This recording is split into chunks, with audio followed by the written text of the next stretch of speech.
إن الحمد لله نحمده ونستعينه ونستغفره ونعوذ بالله من شرور أنفسنا ومن سيئات أعمالنا من يهده الله فلا مضل له ومن يضلل فلا هادي له وأشهد أن لا إله إلا الله وحده لا شريك له وأشهد أن محمدا عبده ورسوله اللهم صل على محمد وعلى آل محمد كما صليت على إبراهيم وعلى آل إبراهيم إنك حميد مجيد اللهم بارك على محمد وعلى آل محمد كما باركت على إبراهيم وعلى آل إبراهيم إنك حميد مجيد أعوذ بالله من الشيطان الرجيم بسم الله الرحمن الرحيم والذين لا يدعون مع الله إلها آخر ولا يقتلون النفس التي حرم الله إلا بالحق ولا يزنون ومن يفعل ذلك يلقى أثاما يضاعف له العذاب يوم القيامة ويخلد فيه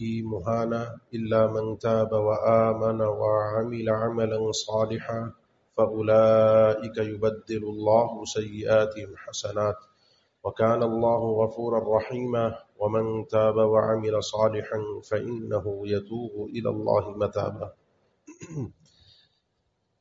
عباد الرحمن اللہ تعالیٰ کے خاص چنیدہ بندے، ان کا بیان چل رہا ہے، ان کی صفات۔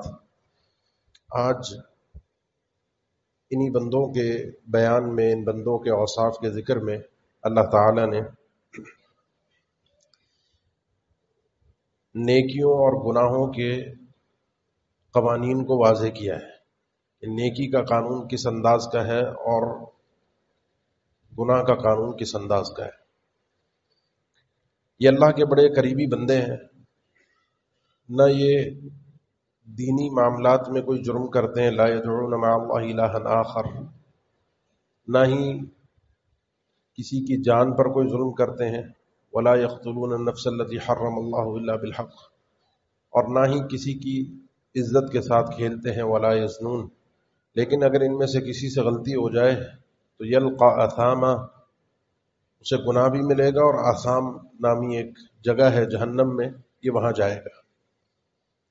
یہ اللہ کا بڑا قریبی تھا، اس نے گناہ الگ الگ کیے ہیں۔ یضاعف له العذاب یوم القیامت ویخلد فیہ مہانا، تھوڑی توجہ دیجیے گا، اس آدمی کے لیے عذاب کو بڑھایا جائے گا، دگنا کیا جائے گا، اس کے عذاب میں اضافہ، سزا میں اضافہ کیا جائے گا۔ کیوں کیا جائے گا؟ اس کی دو وجوہات ہیں۔ ایک وجہ، جو اللہ کے قریبی بندے ہوتے ہیں ان کی غلطی بہت بڑی شمار ہوتی ہے، ان کی چھوٹی غلطی بھی بڑی شمار ہوتی ہے۔ اللہ تعالیٰ نے امہات المؤمنین کے متعلق فرمایا کہ وَمَن يَأْتِ مِنكُنَّ بِفَاحِشَةٍ مُبَيِّنَةٍ يُضَاعَفْ لَهَا الْعَذَابُ ضِعْفَيْنِ، اگر تم میں سے کوئی کردار کے حوالے سے اس کا کردار درست نہیں ہوگا، تمہارا مقام بہت اونچا ہے، اس سے اگر کوئی کردار کے متعلق غلطی ہوئی تو اس کے لیے سزا دگنی ہوگی۔ قریبی بندوں کی سزا دگنی ہوتی ہے۔ لیکن یہاں ایک دوسرا معاملہ بھی ہے، اور وہ یہ ہے کہ ان تین گناہوں کے اندر شرک کا تذکرہ ہے، اور مشرک جو ہے وہ اسی لیے اس آیت میں وَيَخْلُدْ فِيهِ مُهَانًا، جہنم میں وہ ہمیشہ رہے گا، مشرک جہنم سے باہر نہیں آئے گا۔ پیچھے تین گناہوں کا تذکرہ ہے۔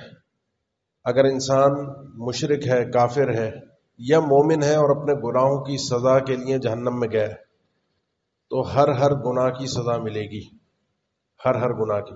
یہ معنی نہیں ہے کہ ایک انسان کافر ہے اور مشرک ہے تو اس کے کفر اور شرک کی وجہ سے بس اسے قیامت کے دن جہنم میں ڈال دیا جائے گا اور ایک بڑا عذاب ہو رہا ہوگا اس کے کفر و شرک کا، اس کے بعد اس کو کوئی سزا نہیں ہوگی۔ یہ فلسفہ اللہ تعالیٰ نے ذکر نہیں فرمایا۔ یعنی کافر اور مشرک بھی اگر وہ دیگر گناہ کرتے ہیں، کوئی چوری کرتا ہے، کوئی ڈکیتی کرتا ہے، کوئی بدکاری کرتا ہے، شراب پیتا ہے، جھوٹ بولتا ہے، لوگوں کے حقوق کے اوپر غصب کرتا ہے، نمازیں نہیں پڑھتا، ہر نماز کے وقت، اذان کے وقت ہر بندے پر نماز پڑھنا فرض ہے، وہ نماز نہیں پڑھتا، اور نماز پہ کیسے پڑھے گا؟ وہ مومن نہیں ہے۔ ان سارے گناہوں کی سزا اسے جہنم میں بھگتنی پڑے گی۔ قالوا لم نک من المصلین ولم نک نطعم المسکین وکنا نخوض مع الخائضین وکنا نکذب بیوم الدین۔ یہ کافروں کا تذکرہ ہے کہ ہم قیامت کا انکار کرتے تھے، قیامت نام کی کوئی چیز نہیں ہے۔ ہمیں جو جہنم میں سزا مل رہی ہے وہ اس بات کی بھی مل رہی ہے کہ ہم نماز نہیں پڑھتے تھے۔ اس لیے یہ بات ہمیشہ ذہن میں رکھیں کہ ہر گناہ کی سزا ہے. یہ پہلا اللہ کا قانون ہے. جو گناہ میں نے اور آپ نے کیا ہے نام اعمال میں موجود ہے، اس گناہ کے ساتھ جنت میں کوئی شخص نہیں جا سکتا. اس لیے یہ 3 گناہ ہیں. اگر کوئی شخص یہ تینوں گناہ کرتا ہے اس کی سزا اسی حساب سے بڑھ جاتی ہے. اگر وہ مشرک ہے تو ہمیشہ جہنم میں رہے گا. اگر مشرک نہیں ہے تو وَيَخْلُدْ فِيهِ مُهَانَةً، یہ اللہ نے صرف مشرک کے لیے رکھا ہے. باقی سب کے لیے یہ وعید شدید ہے کہ کوئی کسی کو قتل کر دیتا ہے، کوئی بدکاری کرتا ہے. آگے اللہ تعالیٰ نے ذکر فرمایا الا من تاب، کوئی بھی شخص توبہ کر لیتا ہے. شرک کی توبہ معاف ہے. شرک سے انسان توبہ کر لے، کافر ہے وہ کلمہ پڑھ لیتا ہے، مشرک ہے کلمہ گو مشرک ہے، لیکن اس کو سمجھ میں آ جاتا ہے اور وہ توبہ کرتا ہے اللہ سے کہ اللہ میں یہ گناہ نہیں کروں گا، یہ مجھ سے غلطی ہو گئی، تو اس کی توبہ قابل قبول ہے. تو قتل کی بھی ہے. بنی اسرائیل کے اس شخص کا واقعہ جس نے 99 قتل کیے پھر 100 پورے کیے، آپ اکثر و بیشتر سنتے رہتے ہیں، اس کو تفصیل سے بیان کرنے کا وقت نہیں ہے. ہر گناہ کی توبہ ہے، لیکن پہلا مسئلہ یہ ہے کہ جو غلطی کی ہے اس غلطی کی سزا ہے. یہ پہلا اللہ تعالیٰ کا قانون ہے. اور جو اللہ کا جتنا قریبی ہے اس کے لیے سزا بھی اتنی سخت ہوگی. اللہ کا قریبی اس کو پتا تھا، یہ اللہ کو جانتا تھا، اس نے اللہ کو قریب سے دیکھا تھا، اس نے اللہ کی معرفت حاصل کی تھی. اسی لیے جو آدمی مرتد ہو جاتا ہے اسلام لا کر، اس کی سزا ہے حد ارتداد، دنیا میں بھی اور آخرت میں بھی سخت عذاب ہے. وجہ یہ ہے کہ اس نے اسلام کو سمجھ لیا تھا، اسلام کو قریب سے دیکھ لیا تھا. اس لیے وہ آدمی جو اللہ کا قریبی ہو اس کے لیے گناہ جچتے نہیں ہیں، اس کے اوپر برائیاں اچھی نہیں لگتی، یہ اللہ کا قریبی ہے. لیکن پھر بھی ہو جاتی ہیں. نفس ہے انسان کا، شیطان ہے، ابلیس ہے، غلطی ہو ہی جاتی ہے. نفس شیطان سے کوئی شخص کہیں نہ کہیں ٹھوکر کھائی جاتا ہے. لیکن ٹھوکر کھا جائے، ٹھوکر کھانے کے بعد اللہ تعالیٰ نے فرمایا الا من تاب وآمن وعمل عملا صالحا. یہ گناہ کا معاملہ ہو گیا، اب نیکی کا معاملہ آ گیا. ہاں البتہ کوئی شخص توبہ کر لیتا ہے اور ایمان لے آتا ہے اور عامل عملا صالحا، پکے سچے نیک عمل کرتا ہے اپنی توبہ کے بعد، فاولئک، یہ وہ لوگ ہیں یبدل اللہ سیئاتہم حسنات، کہ ان کی سیئات کو اللہ تعالی حسنات میں بدل دے گا، گناہوں کو نیکیوں میں تبدیل کر دے گا. وکان اللہ غفور رحیم، اور اللہ تعالیٰ بہت ہی زیادہ مہربان ہے، بخشنے والا ہے. اب اس آیت کو تھوڑا سا سیکھیے گا میرے ساتھ، کیونکہ یہ آیت جو ہے وہ ہمارے جینے کے لیے ہے. ہر گناہ کی توبہ یہ اللہ تعالیٰ کو پسند ہے. گناہ نہ کرنا یا گناہ کر کے توبہ نہ کرنا، اس میں وہ مزہ نہیں ہے، وہ بات نہیں ہے، وہ معیار نہیں ہے جو توبہ کرنے میں ہے. ابلیس نے جب اللہ تعالیٰ کو چیلنج کیا تھا حدیث قدسی میں کہ یہ جو تیرے بندے ہیں، وعزتی کا وجلالک، تیرے عزت و جلال کی قسم، تیرے جاہ و جلال کی قسم، ان کو میں لمحے لمحے پر گمراہ کروں گا. اللہ نے فرمایا مجھے بھی میرے عزت و جاہ و جلال کی قسم، جب تک یہ مجھ سے استغفار کرتے رہیں گے، اپنے گناہوں کی معافی مانگتے رہیں گے، میں ان کو بخشتا رہوں گا. یہ غلطی کریں گے تو ان کو بہکائے گا، اور جیسے ہی یہ غلطی کے بعد، بہکنے کے بعد ان کو احساس ہوگا کہ غلطی ہو گئی، یہ توبہ کریں گے، میں ان کو بخش دوں گا. اب یہ جیسے جیسے انسان سے غلطی ہوتی ہے ویسے ویسے توبہ کرتا رہتا ہے، لیکن توبہ سچی ہو، نام کی نہ ہو. اور سچی توبہ آپ سب کو پتا ہے کہ بعض اوقات انسان اپنے گناہ پر ایسا شرمسار ہوتا ہے، ایسا شرمسار ہوتا ہے، ایسی اس کو ندامت آتی ہے اور زندگی بھر آتی رہتی ہے. اس کا الگ ہی مزہ ہوتا ہے. یہ گناہ اس کے لیے ایسی کامیابی بنتا ہے، وہ گناہ جس پر وہ ساری زندگی شرمندہ ہوتا رہتا ہے، ساری زندگی. یہ گناہ اس کے لیے بڑا قیمتی گناہ ہو گیا، کیونکہ اس گناہ نے اس کے لیے اتنی نیکیوں کا پہاڑ کھڑا کر دیا کہ جس نے اس کی بخشش کا سامان پیدا کر دیا. انسان توبہ کرے، الا من تاب وآمن، ایمان لائے، وعمل عملا صالحا، ایمان لائے گا اس وقت جب اس نے شرک کیا ہوگا. اور اگر عام گناہ کیے ہیں، چوری کی ہے، قتل کیا ہے، زنا کیا ہے، جھوٹ بولا ہے، اس صورت میں بھی اپنے ایمان کو کامل کرے، کیونکہ گناہوں سے ایمان ناقص ہو جاتا ہے. وعمل عملا صالحا، اور پھر وہ پکے نیک عمل کرتا ہے. یہ وہ لوگ ہیں یبدل اللہ سیئاتہم حسنات. یہ جملہ سمجھنا ہے کہ ان کی سیئات کو اللہ تعالی حسنات میں تبدیل کر دیتا ہے. اس کے صحابہ اکرام کے دور سے، تابعین کے دور سے 2 نظریات اس آیت میں پیش کیے گئے. ایک ہے کہ اللہ تعالیٰ ان بندوں کو توبہ کے بعد ان کے جو برے اعمال تھے ان کو نیکیوں میں تبدیل کر دیتا ہے. مطلب یہ ہے کہ جو کام، جن باتوں سے، جس زبان سے اس نے گناہ کرنے تھے کرتا تھا، شرک کرتا تھا اپنے ہاتھ پیروں سے، اس کی توبہ کے بعد انہی ہاتھ پیروں اور زبانوں سے اللہ تعالیٰ نے اس کو نیکی کی توفیق دے دی. وہ جو اس کا وجود تھا جو گناہوں میں لت پت تھا، اللہ تعالیٰ نے اس کو نیکیوں میں تبدیل کر دیا. اور بہت سے ایسے آپ دیکھتے بھی ہیں، اپنی ایک زندگی گناہوں میں گزاری ہوتی ہے، ان گناہوں میں گزاری ہوئی زندگی کے بعد ایک زندگی کے ایک لمحے پر وہ توبہ کرتے ہیں، اور توبہ کرنے کے بعد وہ شخص سدھر جاتا ہے. ان اوقات میں جس میں وہ گناہ کیا کرتا تھا، رات اور دن کے ان اوقات میں وہ اللہ کی عبادت میں مگن رہتا ہے. یہ ایک معنی ہے. اور دوسرا معنی ہے، یہ جو پہلا معنی ہے نا، اس تبدیل کو تبدیل قدری کہا گیا ہے کہ اللہ تعالیٰ اس کی تقدیر کو تبدیل کر دیتا ہے کہ اب اس کو گناہوں کے رستے سے ہٹا کر نیکی کے رستے پر لگا دیتا ہے. فَأُولَٰئِکَ يُبَدِّلُ اللَّهُ سَيِّئَاتِهِمْ حَسَنَاتٍ. اس کو کہتے ہیں توفیق الہی. اگر اس نے سچی توبہ کی تو اللہ تعالیٰ اس کو دوبارہ گناہوں کی طرف پلٹنے نہیں دیتا. اس نے سچی توبہ کی، اللہ دوبارہ شرک کی طرف اس کو جانے نہیں دیتا. کیوں؟ کیونکہ آمن وعمل عملا صالحا، یہ ایمان اور اعمال صالحہ کے راستے پر چل پڑا. اس نے اگر سچی توبہ کی تو اللہ تعالیٰ دوبارہ اس کے لیے بدکاری کے راستے، چوری کے راستے، جھوٹ کے راستے، وہ راستے ہی بند کر دے گا. اس کے لیے توفیق ہی نہیں ملے گی. اس کو گناہوں کی طرف جانے کا راستہ بند ملے گا، نیکی کی توفیق ملے گی. یہ سچی توبہ کی علامت ہے کہ اللہ تعالیٰ اس بندے کو دوبارہ گناہوں کی طرف، ان گناہوں کی طرف جانے نہ دے، بلکہ نیکیوں کا راستہ دکھا کر رکھے. دوسرا اس کا معنی ہے فَأُولَٰئِکَ يُبَدِّلُ اللَّهُ سَيِّئَاتِهِمْ حَسَنَاتٍ. یہ تبدیل جزائی ہے، جزا کہ اللہ تعالیٰ بدلے میں اس کے ان گناہوں کو نیکیوں میں بدل دے گا. اور اس میں دو احادیث ہیں، دو آثار ہیں کہ اللہ تعالیٰ کل قیامت کے دن ایک شخص کو، اس کی صحیح مسلم کی حدیث سیدنا ابو ذر فرماتے ہیں اللہ کے نبی صلی اللہ علیہ وسلم نے فرمایا، اس کے سامنے اس کا جب نام اعمال پیش ہوگا، اس کے چھوٹے چھوٹے گناہ، اللہ تعالیٰ فرشتوں کہے گا اس کے نام اعمال میں اس کے چھوٹے چھوٹے گناہ اس کو دکھاؤ. وہ دیکھتا جائے گا. اللہ پوچھے گا کیے تھے؟ کہے گا یا رب کیے تھے. بھاگنے کا کوئی چانس ہی نہیں ہے، مکرنے کا کوئی راستہ ہی نہیں ہے. شرمندہ ہو رہا ہوگا دل ہی دل میں، ڈر بھی رہا ہوگا، کیونکہ مالی ھذا الکتاب لا یغادر صغیرۃ ولا کبیرۃ الا احصاها. میرا نامہ اعمال کچھ نہیں چھوڑتا. میری پلکوں کی، پلک جھپکنے کی برائیاں، میرے خیالات، میرے انداز، میرے اشارے، کوئی چھوٹا کوئی بڑا کچھ بھی معاملہ ہو اس میں درج ہے. چھوٹے چھوٹے گھبرا رہے کہ کچھ بھی نہیں بچا، سب ہے.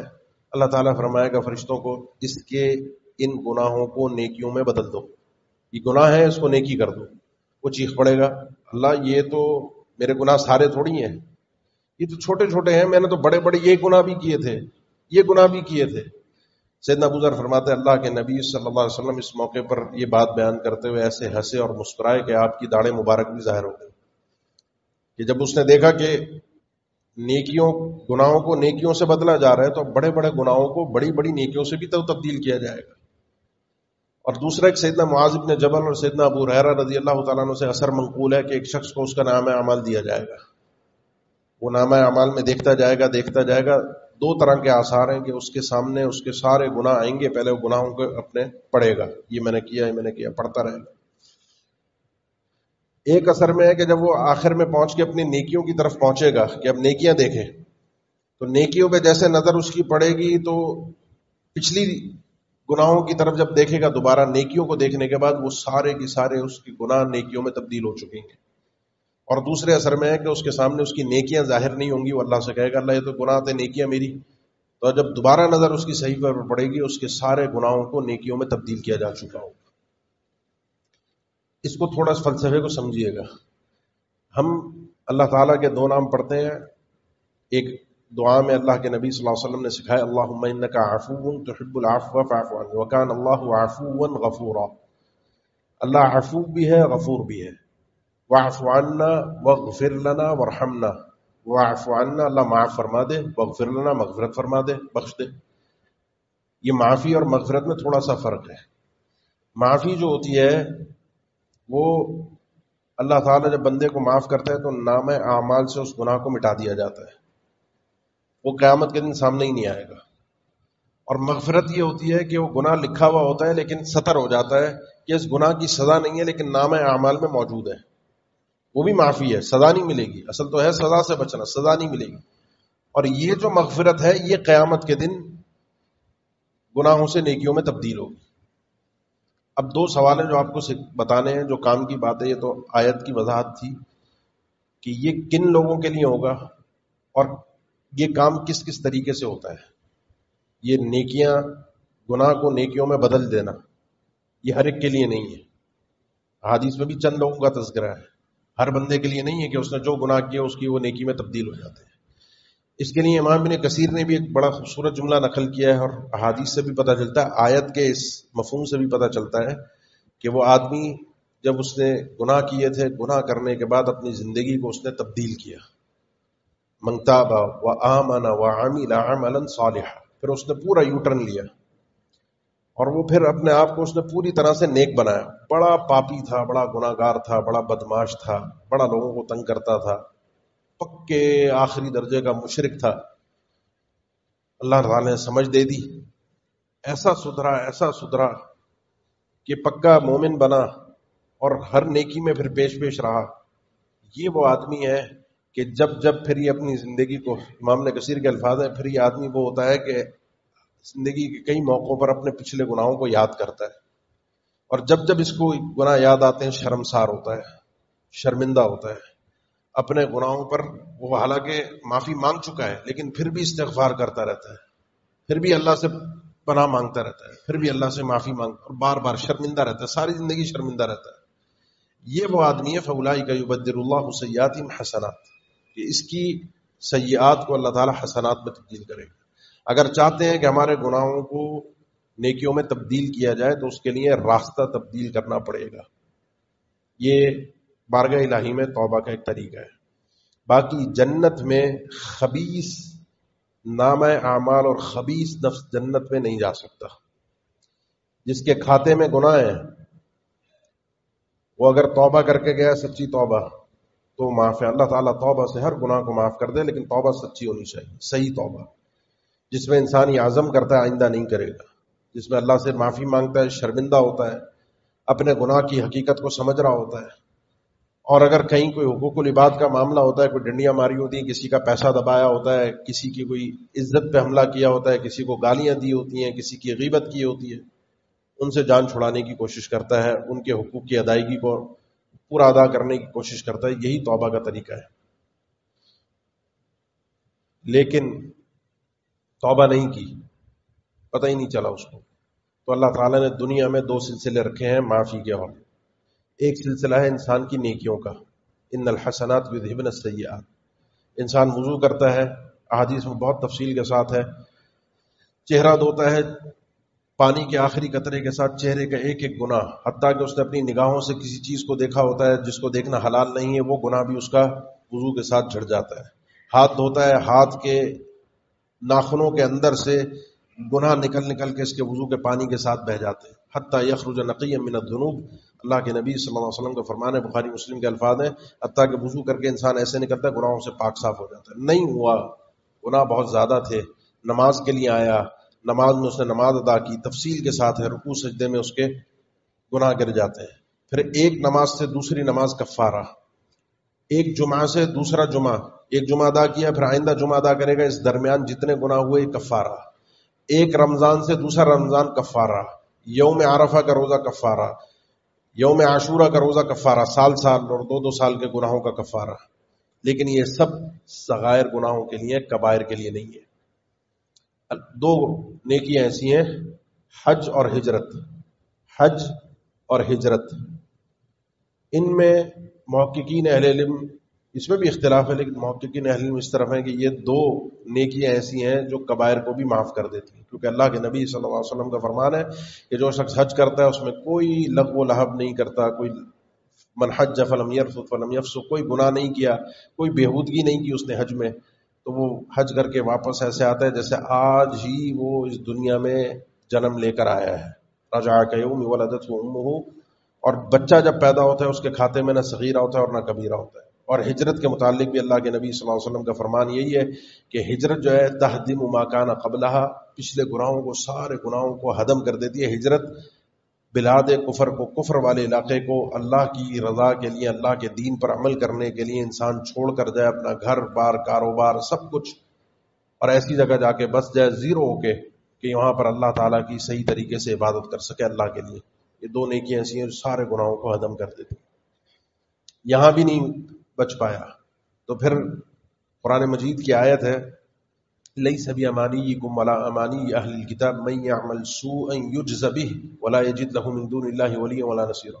بھئی قیامت کے دن فیصلے نہ تمہاری خواہش اور آرزوؤں پر ہوں گے تم مسلمانوں کے مطابق کہ تم جنت میں چلے جاؤ، اور نہ ہی کسی یہودی عیسائی کے کہنے پر ہوں گے، ان کی خواہشات پہ کہ یہودی جنت میں جائیں گے، عیسائی جنت میں. جنت میں جانے کا اللہ کا اپنا ایک قانون ہے، وہ اللہ نے اس کے بعد سورہ نساء کی اگلی آیت میں ذکر فرمایا ہے. لیکن اللہ تعالیٰ نے اس موقع پر فرمایا من یعمل سوءا یجز به، جو شخص بھی کوئی بھی گناہ کرے گا، کوئی بھی برائی کرے گا، اس کا اسے بدلہ دیا جائے گا.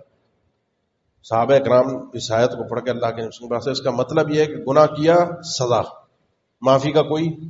تو اللہ کے نبی صلی اللہ علیہ وسلم نے فرمایا سددوا وقاربوا، بھئی جو اللہ نے کہا ہے اس کو مانو، دین کے قریب قریب رہو، عبادات کرو، یہ اعتراضات نہیں کیے جاتے. آپ صلی اللہ علیہ وسلم نے اس موقع پر دیگر عمومی حدیث میں ہے کہ پھر ایک مسلمان کو کبھی کوئی ٹینشن ہوتی ہے، پریشان ہوتا ہے. ہم کراچی کے لوگ ہیں نا، ہماری طرح طرح کی پریشانیاں ہیں، پانی نہیں ہے، گیس نہیں ہے، بجلی نہیں ہے، اور 20 مسئلے ہیں. یہ جو ہموم اور غموم ہے، پھر کہیں کوئی کانٹا چبھ جاتا ہے، کوئی آپ کو سڑک پہ چلتے ہوئے دھکا لگتا ہے، یہ جتنی تکلیفیں ہیں، کوئی کانٹا چبھنا، کوئی ہم اور غم، یہ مسلمان کے لیے اس کے گناہوں کا کفارہ بنتے ہیں. اس سے بھی اللہ تعالیٰ اس کے گناہوں کو معاف کرتا ہے. یہ 3 طریقے ہیں دنیا میں. ابن قیم نے مدارج السالکین میں ذکر کیا کہ یہ 3 طریقوں سے پاک ہو کر آ جائے تو بہت اچھی بات ہے. نہیں آ سکا اور قیامت کے میدان میں پہنچ گیا اور کچھ نہیں تھا اب کھاتے میں، پہنچ گیا تو اب یا تو اسے کئی خاص اللہ کی رحمت حاصل ہو گئی کہ اللہ نے بخش دیا، مومن تھا، شفاعت نصیب ہو گئی، سفارش اللہ کے نبی صلی اللہ علیہ وسلم کی اللہ تعالیٰ نے خود سے بخش دیا اپنی رحمت سے، نیک بندوں کی سفارش، فرشتوں کی سفارش، بچ گیا، نکل گیا تو بچ گیا. لیکن اگر ان کھاتوں میں بھی بچ نہ سکا، کیونکہ سفارش بھی اللہ کے حکم و اذن سے ہوگی، وَلَا تَنفَعُ الشَّفَاعَةُ عِندَهُ إِلَّا لِمَنْ أَذِنَ لَهُ، جس کے لیے اجازت دے گا اس کے لیے سفارش ہوگی، ہر ایک کے لیے سفارش نہیں ہوگی. اللہ کی فیصلوں میں حکمت اور عدل کے مطابق اس بندے کے لیے معافی نہیں تھا مومن اور گناہ باقی بچ گئے تو ان گناہوں کے ساتھ جنت میں نہیں جا سکتا، جہنم میں جا کر اپنے گناہوں کی سزا بھگت کے پاک صاف ہو کے گناہوں سے پھر جنت میں انسان پہنچے گا. فَأُولَٰئِكَ يُبَدِّلُ اللَّهُ سَيِّئَاتِهِمْ حَسَنَات. میرے اور آپ کی سانسیں ابھی جاری ہیں، روح جسم میں موجود ہے. اس وقت جب آپ ہم تندرست ہیں، ہٹے کٹے ہیں، اپنا آگے مستقبل ہے، سب کچھ ہے، دنیا ہے، ابھی نظر آ رہا ہے کہ اور تو میں جھیلوں گا 30-40 سال تو اور کھینچ ہی جاؤں گا، 70-80 میں جا کے دیکھیں گے توبہ وبہ. ابھی اگر پلٹتے ہیں اللہ کی طرف تو یہ پچھلے سارے گناہ پکے سچے اگر پوری طرح سے پلٹتے ہیں اللہ تعالیٰ پچھلے گناہوں کو نیکیوں میں بدل دے گا. اللہ تعالیٰ ہماری توبہ کو ایسا ہی بنا دے کہ جس توبہ کے اندر پچھلے گناہ نیکیوں میں اللہ ہمارے تبدیل فرما دے. اللہ ہم سب سے راضی ہو جائے اور ہم بھی اپنے پروردگار سے راضی ہو جائیں. آگے ان عباد الرحمن کے 3 اوصاف ہیں، انشاءاللہ کوشش ہوگی کہ اگلی 3 نشستوں میں اس مضمون کو پورا کریں، اور آگے پھر گفتگو کا جو ہمارا مضمون ہوگا کسی اور مضمون پہ پھر انشاءاللہ گفتگو ہوگی. اللہ تعالی ہم سب کے لیے آسانی اور خیر والا معاملہ فرما دے. السلام علیکم ورحمۃ اللہ وبرکاتہ.